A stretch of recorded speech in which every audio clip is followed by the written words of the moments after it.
Olá! Olá, Thaís, tudo bem? Tudo, e você? Tudo ótimo. Esperar um pouquinho para Bastante frio iniciar, aqui, mas tá bom. que também tá bem frio. Bom, acho que para não comer nosso tempo, né, a gente pode já iniciar enquanto a galera vai entrando. Primeiramente, boa tarde, pessoal. Sejam muito bem-vindos. A gente vai dar sequência aí às nossas rodas de conversa sobre o futuro. E hoje, especificamente, a gente vai falar sobre transformação digital e educação 4.0. E para isso, a gente trouxe nada menos que o diretor de tecnologia de um dos maiores grupos educacionais do Brasil, que é o Rodrigo. Seja muito bem-vindo, Rodrigo. Obrigada por aceitar o convite. Tudo bem, Thaís? Eu que agradeço a oportunidade de estar aqui com vocês. Sempre muito legal poder estar falando de transformação digital. E um convite de vocês sempre muito bacana, né? É um prazer poder estar aqui com todo mundo, compartilhando um pouco de conhecimento. A gente que agradece, aí dando início à nossa conversa, né? A gente tem visto uma ascendência de tecnologia de uso dentro das empresas, né? A gente vem falando sobre transformação digital, o uso dela, a importância dela, que eu acredito que deixou de ser algo opcional para ser algo crucial para as empresas. Como que você enxerga essa transformação digital? Bom, vamos lá. Antes de mais nada, né? Boa tarde aí para todo mundo. Meu nome é Rodrigo Estevam. Para quem não me conhece, eu sou diretor de TI da Unicesumar, como a Thaís disse. Apesar de ter um background de tecnologia, eu tenho toda a minha carreira dedicada à educação. E vamos iniciar aqui então, Thaís, esse bate-papo e algumas reflexões sobre transformação digital. Como é que eu vejo a questão da transformação digital, tá? Caso alguém não conheça o conceito desse movimento de transformação digital, ele é um movimento bastante simples.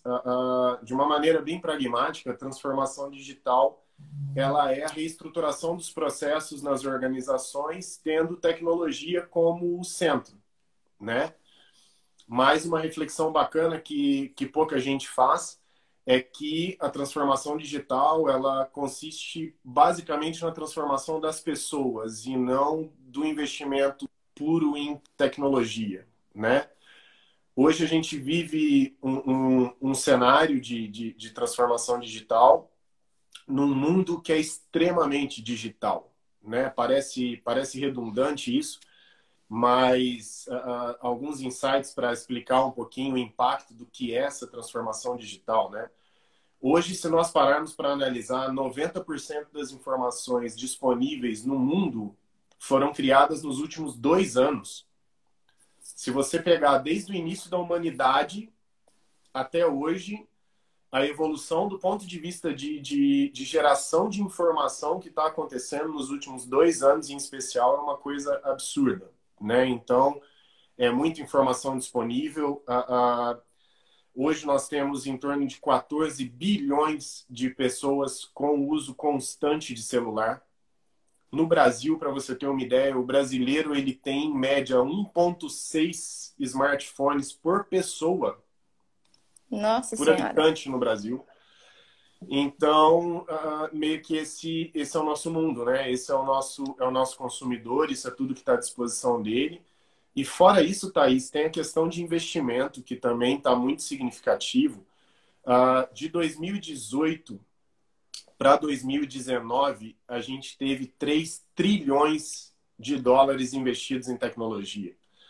E aí, se nós formos analisar de onde vai esse investimento, inteligência artificial de 18 para 19 teve um aumento de investimento na ordem de 44%. Né? Big Data, Cloud, que vocês trabalham muito com todas essas frentes, também tiveram um aumento muito significativo. Desses 3 trilhões, a gente tem aí 58% desse valor é destinado a digital, Big Data e Cloud, para você ter uma ideia do que é o investimento das empresas nesse novo momento, né? A parte de mobilidade também muito forte. E essa transformação digital, ela vem impactando o nosso dia a dia. Ela vem impactando o nosso dia a dia, os nossos hábitos. e a gente, sem perceber, se envolve com tecnologia, se envolve nesse mundo mais digital. Se a gente pegar aí alguns principais fornecedores hoje que despontam nessa transformação digital, a gente pode citar, por exemplo, televisão, né? O que é televisão hoje? Eu te confesso que eu praticamente não vejo televisão. Eu assisto televisão só para assistir meu time de futebol, só para ver jogo do Flamengo. Fora isso, eu fico na internet e etc. Você tem a Netflix hoje, Eu acho que né? aí teve Amazon Prime. um compartilhamento de... Antes a televisão, ela ficava muito centrada ali nas informações, no poder ali de influenciamento, e hoje isso já é mais dissipado. Os outros canais também têm essa visibilidade. A gente pode até dizer que agora a gente está no meio de uma nova revolução industrial, né, 4.0, diante de tudo que vem acontecendo, do uso da internet. É, e como que fica as pessoas nessa transformação digital, né? Porque a gente fala muito sobre investimento em tecnologia, mas como que as pessoas elas ficam no meio desse processo, uma vez que, vou perder meu emprego, as máquinas vão operar por mim, como que vai funcionar as pessoas dentro desse ciclo? Tá.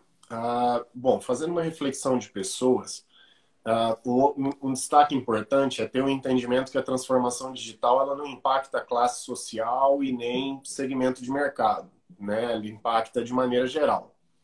Então, hoje a gente tem as pessoas atuando em meios privados e meios públicos. Se a gente for fazer uma avaliação de meio público, nós temos o nosso governo, antes de tudo isso que está acontecendo da pandemia, né? Ele tinha feito um anúncio, inclusive em reuniões na OCDE, que a transformação digital seria o maior caminho de investimento do nosso governo. Documento único e etc. Então, isso pode ter um impacto no meio público, com toda certeza. Dando um exemplo aqui de transformação digital em meio público, a Estônia, que é um país 161 vezes menor que o Brasil, ela conseguiu entre 2006 e 2016 fazer um processo de transformação digital fantástico lá. E eles, só para você ter uma ideia do retorno disso, eles conseguiram ter um retorno de 2% do PIB. Se a gente colocar isso no Brasil hoje, 2% do PIB representam 136 bilhões de reais, que poderiam ser revertidos em saúde, segurança e etc. Então, eu acredito que as pessoas no meio público sofram muito impacto em transformação digital nos próximos anos, caso o governo não recue. Uhum. E no meio privado, Thaís, a gente tem visto também muita inserção de inteligência artificial, né? Então, por exemplo, a gente tem muita tecnologia da internet das coisas, né? IoT sendo utilizadas, por exemplo, no meio agrícola,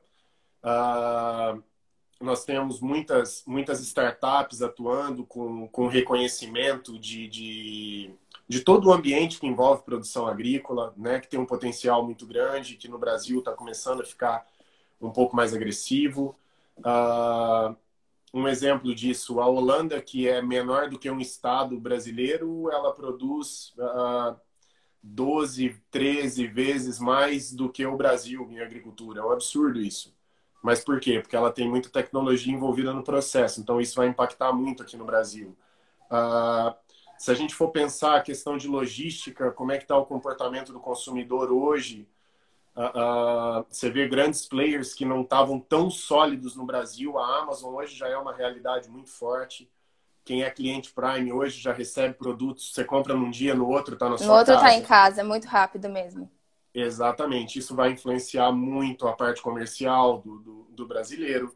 A questão de carros autônomos, impressoras 3D na engenharia civil.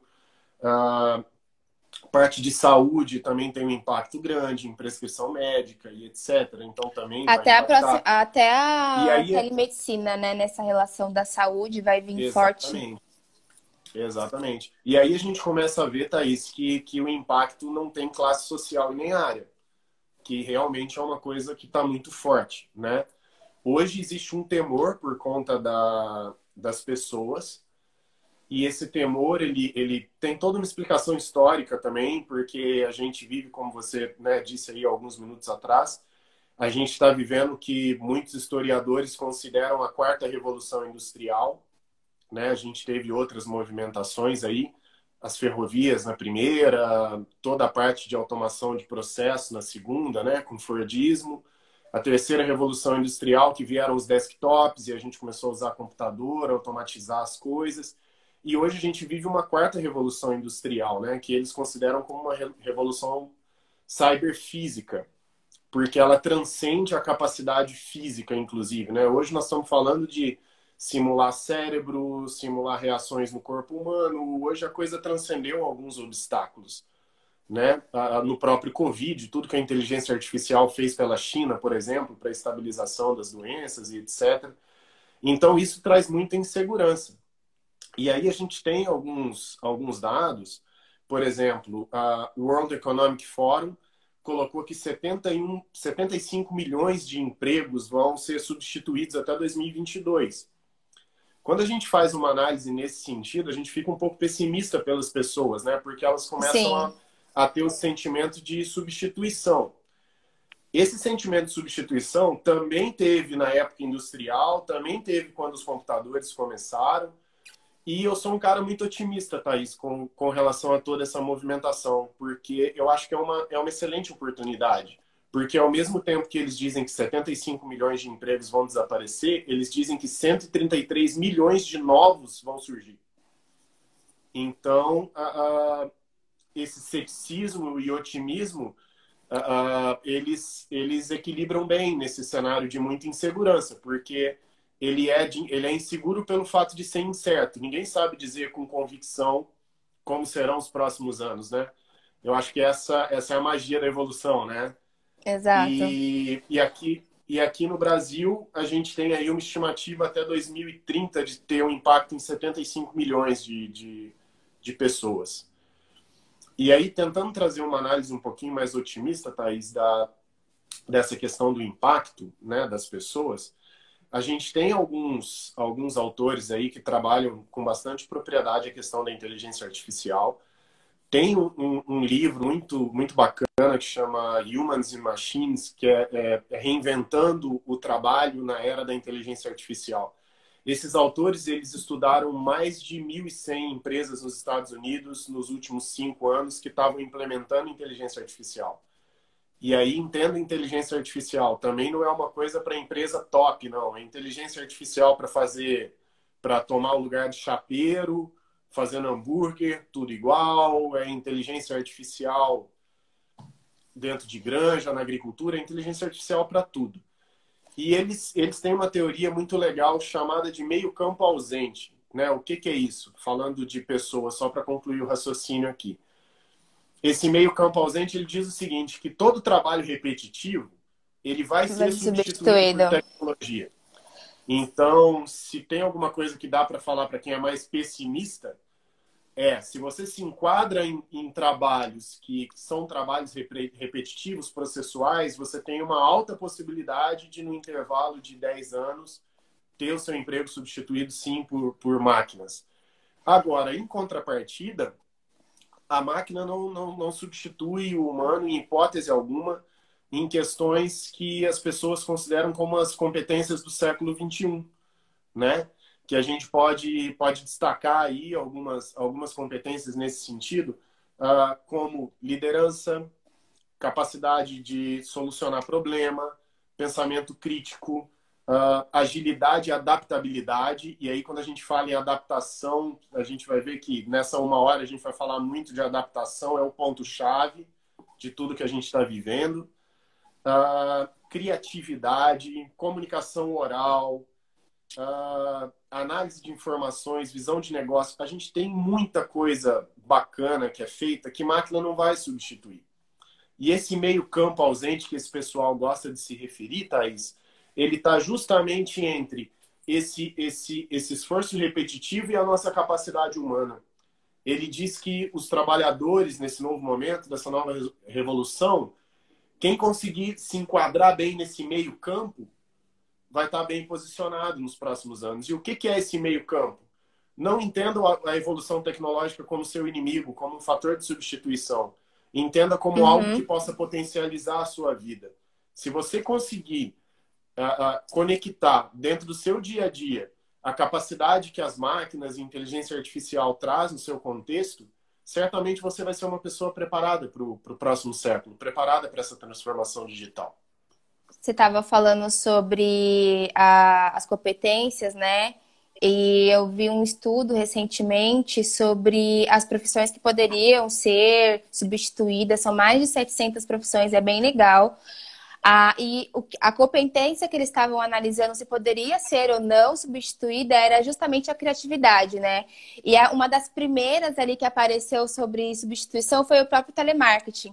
Não a venda consultiva, mas o telemarketing, aquela repetição ali, ser trocado especificamente por uma máquina. E uma das últimas era a terapia. Porque precisava desse elo, desse contato, né? Dessa relação humana. Então, casa muito em relação a isso. Então, quem conseguir se adequar exatamente nessa janela que você pontuou é quem vai conseguir se sobressair. A gente tem ainda uma última pergunta relacionada à transformação digital, né? Que é a relação entre empresas e colaboradores nesse momento de investimento digital. O que você enxerga em relação a isso? Bom, eu vejo o fator humano sobressaindo nessa relação, tá? Tem um estudioso de inteligência artificial chamado Kai-Fu Lee. Esse cara, ele trabalhou na Apple, ele foi CEO da Google na China e hoje ele trabalha com várias iniciativas de inteligência artificial. E ele é um otimista de inteligência artificial. E ele defende muito o ponto de vista, Thaís, de humanização, que a humanidade está tendo uma oportunidade com a evolução de IA de ter o olhar mais centrado para o ser humano. Na opinião dele, o ser humano se tornou muito processual desde da evolução industrial, né, da segunda revolução industrial em diante. O ser humano ficou muito processual e ele esqueceu de olhar para ele e para o próximo. Sim. Então, hoje, eu vejo que as empresas estão buscando uma conexão nesse sentido, tá? Eu acho que do mesmo jeito que as pessoas estão se adaptando à transformação digital, as empresas também estão se adaptando à transformação digital. E de uma maneira assim, dói para os dois lados. Toda adaptação tem vamos dizer assim, né, uma carga de esforço, uma carga de reaprender alguns conceitos. Então é muito difícil para você virar para uma empresa que, 50 anos deu super certo de um jeito e falar, olha, agora você pode lidar com home office, você pode lidar com terceirização. Lembra aquela moça que você passou os últimos 10 anos sendo da sua confiança, fazendo um trabalho de checagem de contabilidade? Hoje a gente tem um algoritmo que faz isso, ela pode fazer outra coisa. Então as empresas estão se adaptando a esse momento e eu vejo que elas têm investido muito nas pessoas nesse sentido.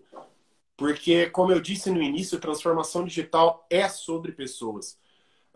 Nós temos empresas que fazem investimentos tremendos em tecnologia, mas as pessoas não conseguem acompanhar o benefício que a tecnologia pode trazer. Então, o investimento não gera o resultado. E transformação digital ela é uma conexão de dois resultados: aumento de produtividade e melhor experiência para o cliente. E aí, hoje eu vejo que as empresas estão investindo muito em processo, em tecnologia, e também estão investindo muito em pessoas, desenvolver pessoas para atender melhores clientes, usar melhores tecnologias. Então, eu vejo que é uma grande oportunidade para os dois, né? Como exemplos de investimento, a gente tem empresas que se dedicam a ter ambientes de inovação. Então, por exemplo, eu estou aqui no Inspira Space da Unicesumar. O Inspira Space é um ambiente maravilhoso, pensado, como o próprio nome mesmo já diz, em inspirar as pessoas a trabalhar de maneira diferente. Então, por exemplo, aqui você tem um ambiente de inovação preparado para receber tanto alunos quanto colaboradores, né? Nesse sentido, de pensar diferente. Eu vejo também que as empresas têm incentivado muitas pessoas para usar a sua capacidade intelectual. Independente do cargo que você atua, você tem sido desafiado a usar mais análise de informações, por exemplo. Hoje a gente vê setores de BI criados em tudo quanto é área que você pensa. Tem gente trabalhando com BI. Né? Posso te dar um exemplo. Aqui na Unicesumar a gente tem time de BI dentro do pedagógico, atendendo comercial, atendendo modalidade específica. Por quê? Porque tudo gira em torno de informação. E aí você vê pessoas que não são nativas de tecnologia indo super bem nessas competências e Sim, sendo desenvolvidas para isso, né? E finalizando essa questão do que as empresas podem fazer para os colaboradores, Thaís, eu acho que a gente podia falar do exemplo da própria Microsoft, né? Quando a gente esteve lá em Seattle no final do ano passado, me chamou muita atenção o que a Microsoft está fazendo, né? Porque ao mesmo tempo que ela estabelece a manutenção da cultura, ela não quer perder o vínculo, ela está se reimaginando, mas não está perdendo a raiz. exato. Então, a gente estava lá junto com eles, né, conhecendo ali a sede da Microsoft. Para quem já conhece, ou viu em fotos, é uma sede gigantesca, se não me falha a memória, Mais de são 100 18 prédios. prédios, né? Ali, o complexo todo, se não me engano, são mais de 100 prédios. Toda a organização, mais de 60 mil funcionários, é uma coisa monstruosa, assim, de enorme. Perfeito. E o que eles falaram ali para nós, né? Eles vão colocar tudo abaixo e vão construir de novo Exato. todos os prédios, pensando em mobilidade, não vai ter carro transitando para não poluir.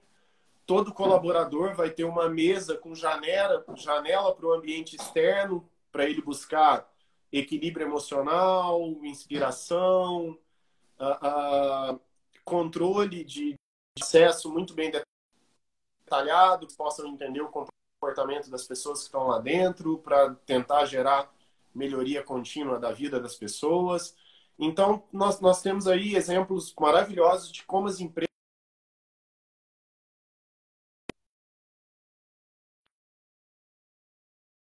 focam em produtos das empresas hoje. Tira controle, o cara tem que estar aqui, tem que bater o que está fazendo, para ter ênfase em produtividade. E as pessoas podem ser produtivas em ambientes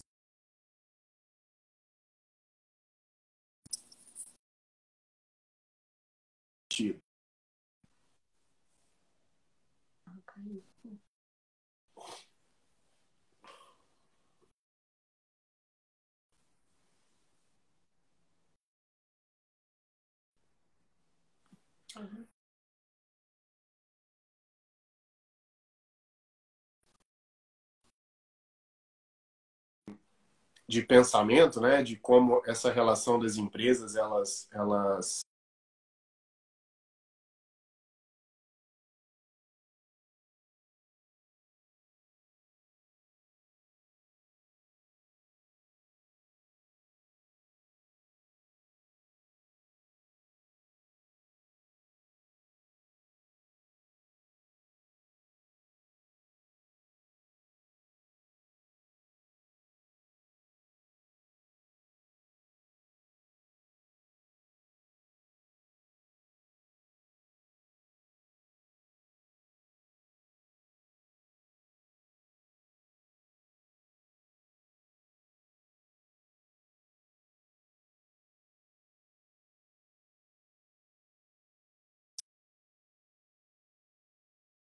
profissional, ou talvez ela pode não gostar e está pedindo outra.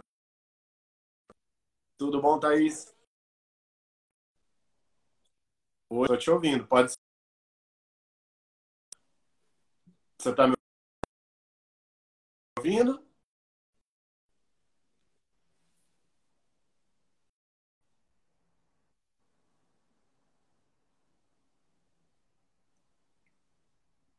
Oi, Thaís. Tá.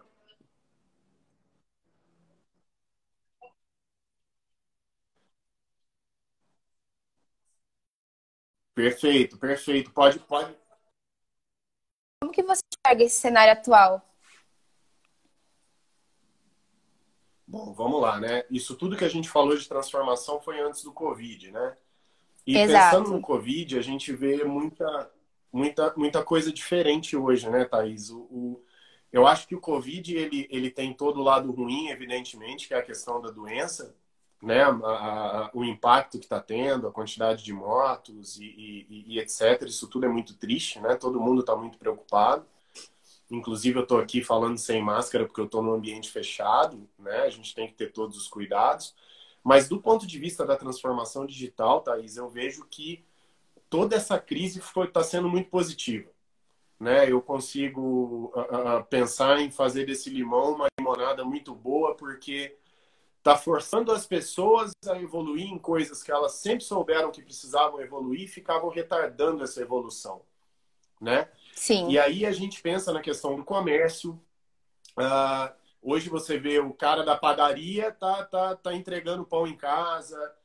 Todo o comércio de venda hoje teve que entrar rápido no No e-commerce porque digital, fechou sim. tudo, né? Então eles tiveram que se adaptar. A gente tem a questão de atuação de home office. Olha que maluquice que é hoje, né? Poxa, bem bacana. Da noite pro dia você vai prestar seu serviço remoto. Isso É, impacta todo mundo. a gente fala que o Covid foi o maior agente de transformação digital visto na história, né? Então, todas as empresas que estavam ali, vou, não vou, foi empurrada para dentro da transformação digital, para o trabalho remoto. Exatamente, exatamente. Foi um grande propulsor, né? A gente vê hoje questão de compras online, Thaís, como é que mudou a compra online, né? Ah, lá em casa mesmo, a minha mulher vive brigando comigo porque vira e mexe, chega uma caixinha da Amazon lá, entendeu? Então agora Aqui em tudo... casa também, a mesma situação, só que a minha mãe que briga. Então, assim, agora facilitou muito a questão do comércio online. Então a gente vê o consumidor hoje, ele não está desperdiçando recurso, ele está mais criterioso em escolher, né? Não está gastando com qualquer coisa. Uh, a gente tem experimentação de novas marcas, né? A gente vê gente hoje arriscando em fazer compras em locais que não faria em uma situação normal e se surpreendendo de maneira positiva com isso. E outros de maneira negativa, mas você vê um pouco mais de coragem de experimentar o novo, né? Sim. E a gente vê também uma questão curiosa, né? Que é a experiência do usuário sendo potencializada, porque pensa, por exemplo, para o pessoal de terceira idade, da noite para o dia, ter que lidar com tecnologia, né? Fazer compra tudo online, só falar com as pessoas online. Enfim, a gente tem um cenário muito bacana, muito incerto, mas eu enxergo como uma oportunidade, uma abertura de uma oportunidade, acima de tudo, comercial muito forte, né?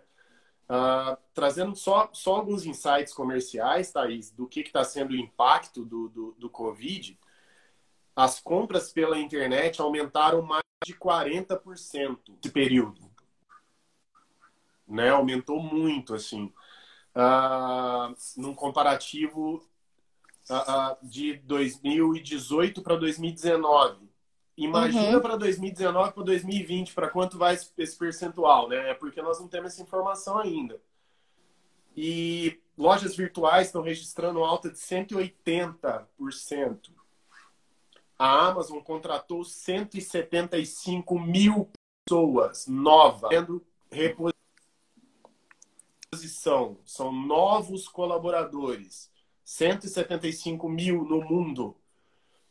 iFood, Uber, Magalu, esses caras estão se matando aqui no Brasil para gerar uma condição boa para o cliente. Isso é excelente para a economia, isso é excelente para o consumidor, isso é excelente para o mercado, né? Então eu vejo muita coisa positiva. E para finalizar essa questão do Covid, essa flexibilidade, eu até coloquei um artigo no meu LinkedIn na semana passada, e o título era Work from Anywhere, né? Trabalhe de qualquer lugar, porque hoje as empresas estão experimentando produtividade e as pessoas estão experimentando produtividade. Isso Uhum. não quer dizer que a empresa está apta para isso depois que o Covid passar, tampouco que as pessoas vão adquirir competência para trabalhar em casa. Mas eu quero dizer que todo mundo está tendo a oportunidade de experimentar, que pessoas estão se descobrindo produtivas nesse formato, que as empresas estão descobrindo setores e funções que podem ser produtivas nesse formato, e todo mundo tem muito a ganhar, Thaís, com tudo isso. Assim, eu acho que exceção feita do preocupa muito, mas nessa crise muita oportunidade bacana de crescimento em vários sentidos. Não, perfeito. A gente falou da transformação digital. Como ele da transformação aplica especificamente no setor de educação, né? Você acha que a educação ela acompanha a velocidade de outras indústrias na transformação digital? Eu tenho convicção que não, Thaís. Não, Não não mesmo. acompanha. A educação, de uma maneira geral, ela é excessivamente tradicionalista, Sim. né? O meio educacional é muito tradicional. E quando eu falo que ele é muito tradicional, eu faço reflexões do próprio momento da Covid. Como está sendo sofrível você ver a educação pública se adaptando à Covid, por exemplo. E aí a Né? gente Eu vai falar um tenho... pouco sobre até a própria, propriamente a desigualdade social, né, que isso se aplica. Como que o setor público está se adequando a isso, uma vez que não são todas as pessoas que têm acesso à internet, que conseguem estudar de casa. Exatamente. Então, assim, a educação, ela tem esse viés. A educação hoje, a educação pública, ela também é muito massiva, né? A gente tem uma divisão muito interessante de público e privado quando a gente fala de educação. São duas realidades muito distintas. A educação hoje, para você,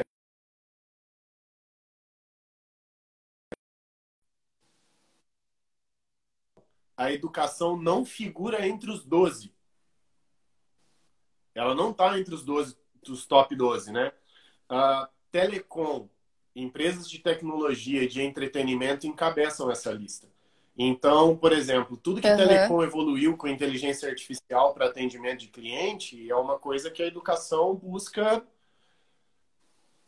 engatinhando ainda, né? Para estar chegando nesse nível. E aí, quando a gente vê empresas de tecnologia, né, que já são nativas digitais, obviamente, né, trabalham com isso, e a indústria de entretenimento, que hoje é extremamente digital, então esse pessoal é extremamente agressivo em transformação. Sim. Eles não têm receio em disrupção porque eles vivem disso, né? A educação, por essa característica mais tradicional, Ela não ela acompanha. não tem a mesma velocidade. Mas ainda que não Aqui. tenha a mesma velocidade, Thaís, eu vejo ah, algumas boas evoluções na educação, né? Falando em transformação digital. Por exemplo, hoje a gente tem muito investimento em automatização de processos, em RPA. A gente fala muito em chatbot hoje nas instituições de ensino, tanto para captação quanto para permanência de estudantes, né? Muito uso de IA para chatbot. A gente tem IA usado em comportamento de estudantes, para análise preditiva, por exemplo, laboratórios virtuais, né? A gente pode aqui citar alguns exemplos de substituição de máquinas físicas por máquinas virtuais, investimento de laboratórios que antes eram feitos investimentos hercúleos. Hoje o aluno até se bobear, até prefere um laboratório virtual para experimentar mais, errar mais Eu sem acho que risco. falando principalmente dessa parte de laboratório virtual, né, democratiza, porque a gente sabe, entende que computadores, devices, né, que têm uma capacidade computacional alta, demanda de investimentos de recursos maior, e quando você disponibiliza para o aluno um laboratório virtual com toda a capacidade operacional em nuvem, e aí ele consegue acessar do computador, acessar do celular dele, usando o próprio 3G, você democratiza, você deixa esse ensino de uma forma acessível, né? A gente tem feito bastante isso aí dentro das instituições de ensino. Dentro do próprio Azure da Microsoft tem o Lab Service lá, que é uma ferramenta fantástica, que proporciona esse tipo de benefício para o aluno, então acho que a gente consegue fazer bastante coisa nesse sentido. Muito legal, muito legal. Tá sendo uma evolução muito bacana, apesar de não seguir a velocidade de outros segmentos. Por exemplo, A parte de analytics, por exemplo, é uma coisa que tem trazido muita riqueza para a área educacional, mas que, por exemplo, telecom, você falar em análise de comportamento para alguma pessoa que lida num setor de estratégia de gigantes da telecom é algo que ele faz com muita profundidade há muitos anos. A educação vem, ah, nos poucos anos aí, você tem alguns exemplos de quem faz isso muito bem, mas ainda é difícil você achar quem faz isso bem no meio educacional, né? Exato. Tem muita gente engatinhando, muita gente que já está chegando num patamar muito interessante de transformação digital, mas a verdade é que precisa dar uma velocidade maior. E essa crise, o Covid, ajudou bastante, tem ajudado muito nisso.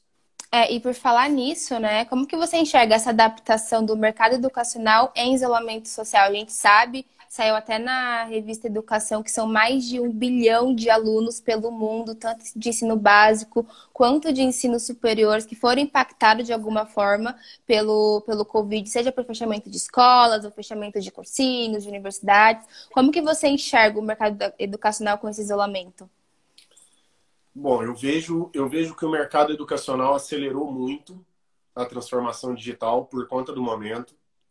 E isso tem um lado positivo, Thaís, porque aquelas instituições de educação, seja básica ou seja superior, que já trabalhavam com tecnologia, souberam evoluir sem causar muitos danos. Aqueles que não estavam inseridos nesse mundo e que da noite para o dia resolveram não, né? Tiveram que se adaptar, esses me dão um pouco mais de medo. Uhum, Porque nessa transformação toda que a gente está evoluindo, quem paga o preço é o aluno. E sim. aí, independente de ser público ou privado, quando você muda e fala para ele, olha, agora no isolamento social você não vem mais presencial, vai ser tudo remoto. Você muda a experiência dele. E essa experiência ela pode ser positiva para ele, como você pode causar um dano para ele. Então, eu acho que essa inversão de modalidade para EAD, tanto na educação básica quanto na superior, foi muito agressiva. Está sendo muito agressiva, porque tem muita gente que ainda está se adaptando, mesmo aí, vamos colocar 1 mês e meio para 2, que já está nesse cenário. Na educação pública, a coisa está muito complicada, né? Eu tenho amigos que trabalham em institutos federais, universidades federais. Você vê aluno que não tem recurso, então você fala para o cara que é online, mas ele não tem como acessar. Você tem professores que recebem arquivos de alunos que já estão no mundo digital, o professor mal sabe conduzir um Office, uma planilha. Isso é Sim. realidade. Isso é realidade. E quando eu falo que nesse momento de Covid, da noite para o dia, eu virei a chave, eu estou dizendo que essas pessoas estão na chave junto comigo. Estão impactando alunos, estão influenciando como vai ser o ano letivo deles. Então, analisando o mercado educacional como um todo, público e e privado, me preocupa bastante a maneira como estamos evoluindo. Muita gente está evoluindo de maneira sólida, mas tem muita gente evoluindo aos trancos e barrancos, e aí quem paga o preço, infelizmente, É o são os nossos aluno. alunos. E aproveitando aí, falando dos alunos, como que eles estão lidando com essa interação remota, tanto os alunos quanto os professores? Porque eu entendo que para quem já estava ali na educação à distância, não teve muita mudança, uma mudança significativa. Agora, para quem estava no presencial, foi uma mudança realmente brusca. Como que eles estão lidando com essa interação remota? Então, eu acho que, como a gente disse no início da live, a adaptação é a chave. E aí você tem pessoas que são mais flexíveis à adaptação e pessoas que são mais inflexíveis. Essas pessoas que são inflexíveis, elas têm passado maus bocados nesse período porque elas não estão tendo outra opção senão se adaptar, Sim. né? Então a gente tem os alunos estão se adaptando e aí na educação básica eu acho que existe uma dificuldade maior, né? Principalmente nos anos iniciais. A educação infantil, por exemplo, tem sido muito impactada. As crianças ainda não têm muita maturidade para estar lidando com educação à distância. Sim. As séries de fundamental e médio, eu acredito que estão se adaptando bem. Eu tenho um filho de 8 anos que está super bem adaptado já, né? E quando a gente olha o ensino superior,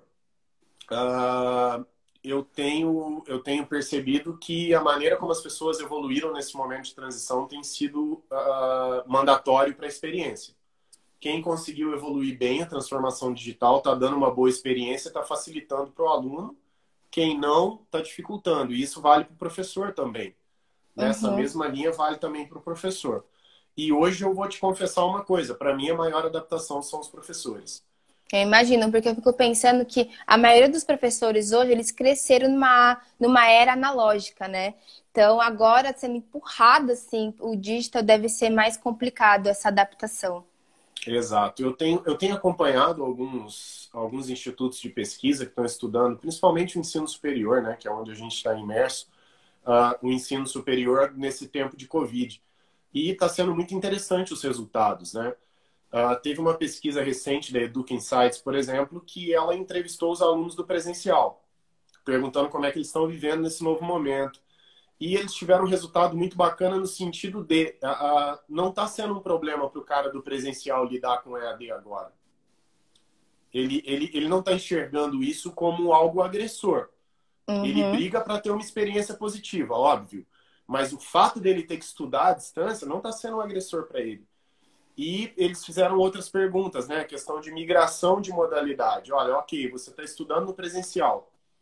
Você se vê migrando para o EAD amanhã? A resposta deles é: eu estou no presencial e gostaria de concluir o presencial. Mas eu vou me sentir super tranquilo se amanhã no presencial eu tiver mais EAD do que eu tenho hoje. E aí, numa outra ótica de pergunta, ok, você está fazendo presencial, mas suponhamos que você não faça mais o presencial, você iria aderir à educação à distância?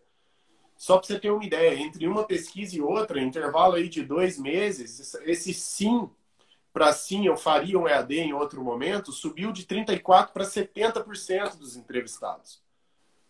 Então, você vê que as pessoas estão se adaptando. Tô se Então, eu adaptando. vejo que o aluno não está sendo o maior problema de adaptação. Agora, a adaptação do docente, ela realmente é dura. Principalmente aquele docente que é mais tradicional na educação presencial. Né? E aqui eu quero mandar um abraço imenso para todos os docentes da Unicesumar, que são muito guerreiros e aqui a transformação foi muito forte e muito rápida. Né? Isso era até a próxima pergunta, né? Como que foi para vocês se adaptarem a essa nova realidade? E aproveitando o gancho que a gente tem que cuidar do tempo, né? A gente tem mais uns 15 minutos só para conversar. Como que você enxerga também esse novo normal para a educação? Legal, legal. Pergunta bacana. Bom, eu vejo que aqui na Unicesumar foi duro para todo mundo, né? Alguém dizer que, pô, foi super tranquilo é mentira, né? Como teria, então, um impacto para quem é profissional de Sim. tecnologia nessa crise? Então, foi tudo. Da noite para o dia, a TI passou a ser o centro de todo mundo, né? E eu vejo que a Unicesumar ela tem uma característica que ajuda muito, Thaís, nesse momento, porque a Unicesumar é referência em educação à distância no mundo todo, Sim. né? A gente está Então, falando de para quantos nós, alunos, Rodrigo, para o público saber qual a hoje, quantitativa de vocês? hoje a Unicesumar está com 250 mil alunos, mais ou menos, sendo 230 mil alunos no EAD e 20 mil no presencial, em média. Muita gente. E assim, nós somos referência em educação à distância, né? É uma educação à distância realmente de muita qualidade, e eu digo isso por já ter trabalhado em outras instituições e etc. E isso facilitou esse momento para nós, porque já tendo esse know-how em EAD, a gente já tinha toda uma estrutura tecnológica dedicada. A Unicesumar tem um data center que é uma das maiores referências da América Latina, da HP, por exemplo. Então a gente já tinha estrutura, a gente já tinha know-how em educação à distância e isso facilitou. E teve um outro ponto que eu gostaria de destacar também, que é a coragem da nossa liderança no momento em que todo mundo desesperou. Eu gostaria muito de enfatizar isso, porque, de novo, transformação digital não é tecnologia, transformação digital são pessoas Uhum. transformadas para atuar de uma maneira mais produtiva e atender melhor aos clientes. E quando todo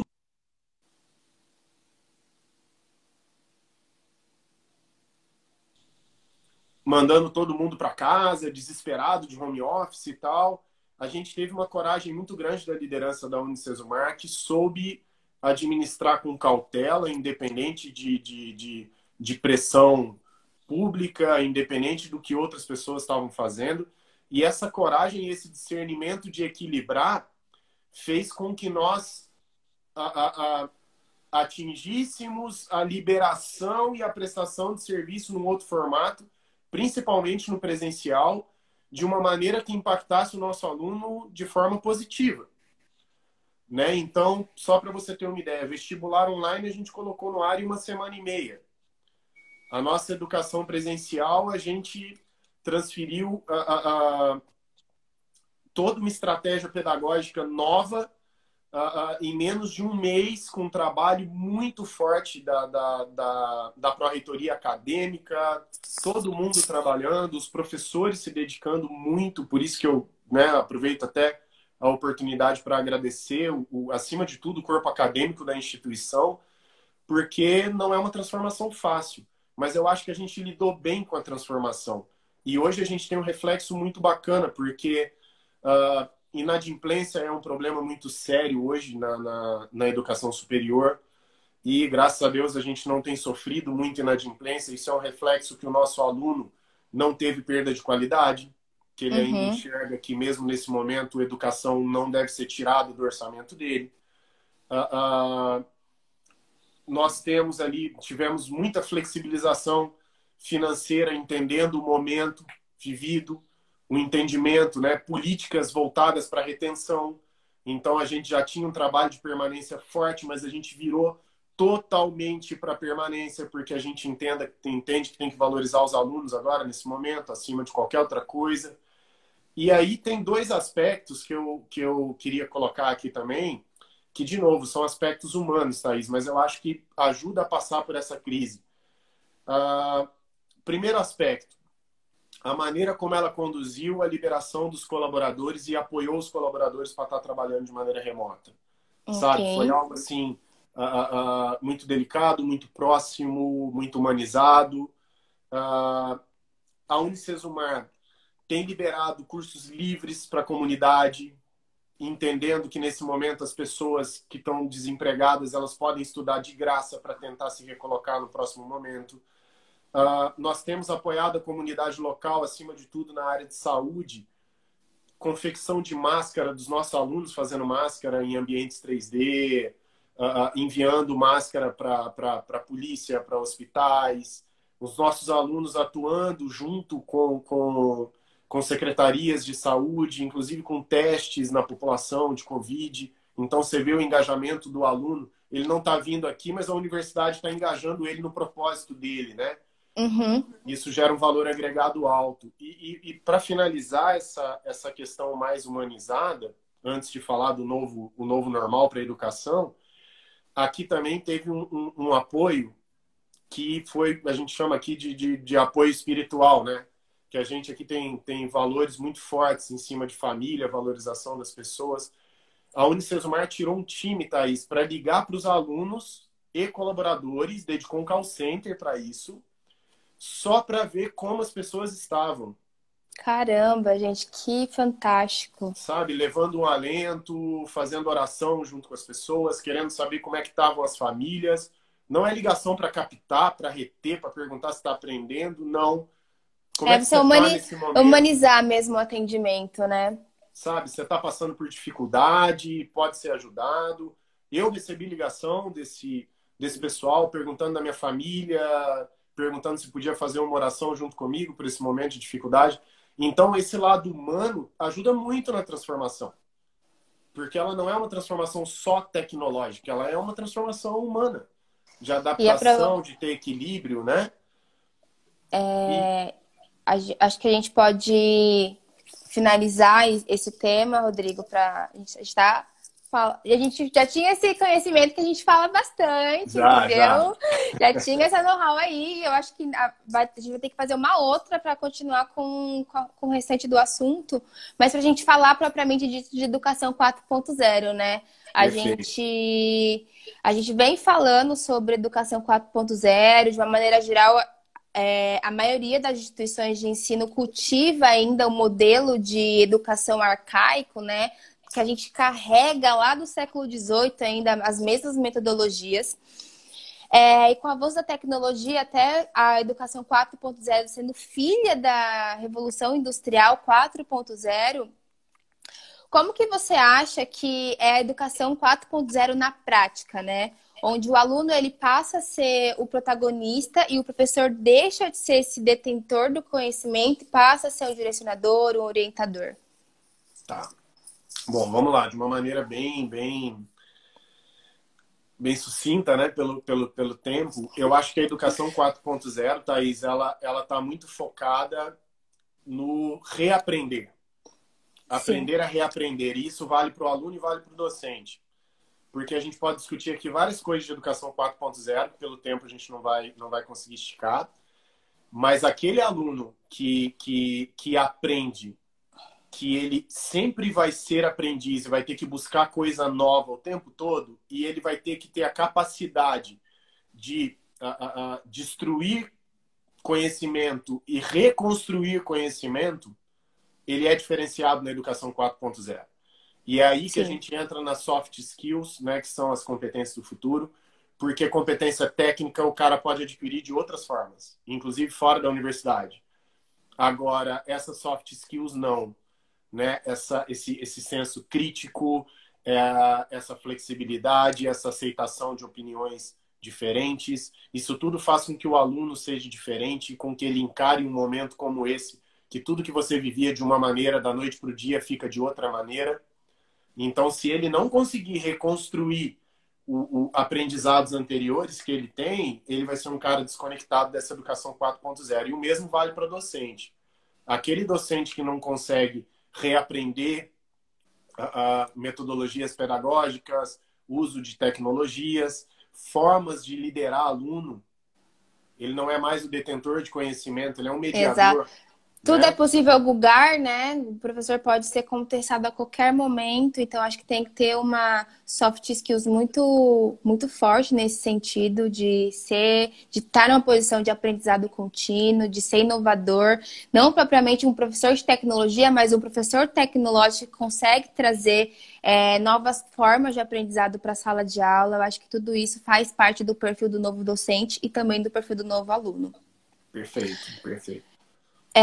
Até conectando, né, um pouquinho o que você falou sobre as novas competências que o mercado vai exigir, porque a educação 4.0 ela vem ali de um movimento geral, né? Então, o mercado exige novas competências desses alunos, desses novos colaboradores, não só as competências técnicas que tu disse, mas também as competências socioemocionais. Então, autoconhecimento, uma pessoa que ela se conhece, ela vai ser um ótimo liderado e também vai ser um excelente líder. O conceito de antifragilidade, né? Antes a gente falava muito sobre resiliência, então resiliência era a palavra da moda, mas o conceito de antifragilidade vem utilizando essas adversidades por um crescimento. Como que você enxerga que as universidades estão preparando essas pessoas, né, para esse novo mercado que está exigindo tanto desse socioemocional dos alunos? Bom, vamos lá. Eu vejo que as universidades elas estão tendo uma preocupação com essas habilidades. Elas estão imputando no seu modelo pedagógico situações onde o aluno possa fazer trabalho em equipe, lidar com frustração e uma série de outras características nesse sentido. Então, eu vejo uma evolução ou um incentivo de rever as práticas pedagógicas nesse sentido. Eu também vejo algumas iniciativas muito interessantes de tentar conectar o aluno, por exemplo, a inteligência artificial. Né? A Unicesumar ela é parceira Microsoft no Academia, que é uma academia da Unicesumar de inteligência artificial. Então, a gente vai trabalhar na Unicesumar não só com o público de tecnologia, mas com qualquer curso, de qualquer segmento. A gente vai trabalhar conceitos de inteligência artificial com os alunos, e isso vai abrir a cabeça deles para eles poderem levar coisas diferentes para o trabalho, porque é uma via de mão dupla, né, Thaís? Às vezes o aluno ele consegue ser disruptivo no seu trabalho, propor para a empresa que ele está trabalhando coisas novas e ele também vai ascender com relação a isso. E às vezes a própria empresa demanda e ele também vai ter que buscar conhecimentos nesse sentido, né? Exato. Aqui na UFC, né, a gente tem um projeto de inovação aberta, onde a gente consegue aproveitar da propriedade intelectual de todos os funcionários da empresa, independente do cargo que ele ocupa. Então, todo mundo é aberto, é uma plataforma, né, que você consegue ir sugerindo novas ideias. Então, a gente consegue colocar na prática. Aqui dentro, a gente fala muito sobre o protagonismo, né? O seu próprio protagonismo na sua carreira, na sua vida. Então, acho que essa é uma das competências também.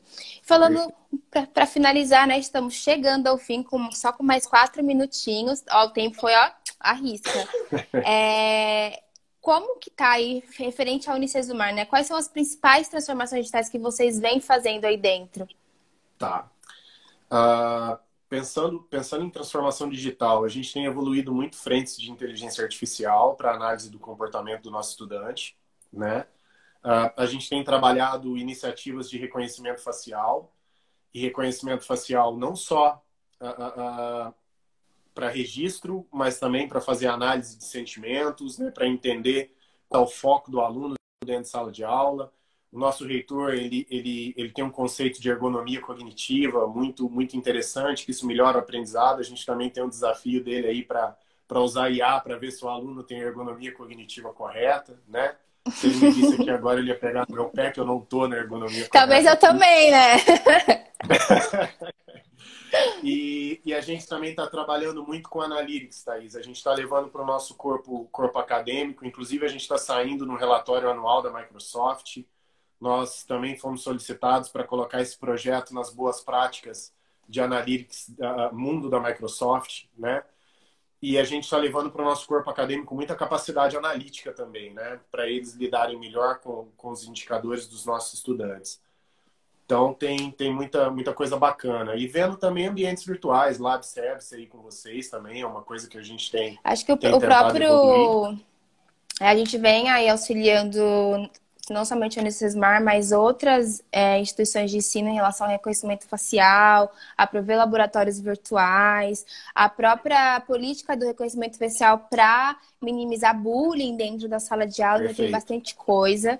O meu diretor aqui, ó, que tá lá no fundo, tá me falando que a gente vai ter que encerrar porque a plataforma do Instagram só dura 1 hora. Mas... se as pessoas quiserem saber mais, comenta aí embaixo. A gente vai deixar salvo o vídeo lá no IGTV da FC Nuvem. Então, vocês estão livres para perguntar, que a gente responde todo mundo. Só para finalizar aí, Rodrigo, quais são suas apostas para o futuro? Bom, vamos lá, rapidamente. Apostas para o futuro. Eu aposto numa educação híbrida e eu aposto em Analytics como a verdadeira revolução digital. O uso de Analytics para você ter o comportamento do aluno em toda a sua jornada, para mim, é a maior evolução da educação nos próximos anos. Bom, então é isso. Muito obrigada por ter aceitado esse convite. Espero fazer outras com você, outros temas ou aprofundar mais esses temas. Então a gente vai ficando por aqui. Obrigada, viu, Rodrigo? Beijo, Thaís. Obrigado a todo mundo aí pela oportunidade de compartilhar conhecimento. E depois, se quiser responder os comentários aí, eu fico à disposição para a gente mandar algumas respostas para o pessoal. Beijo, obrigado, tá? Beijo.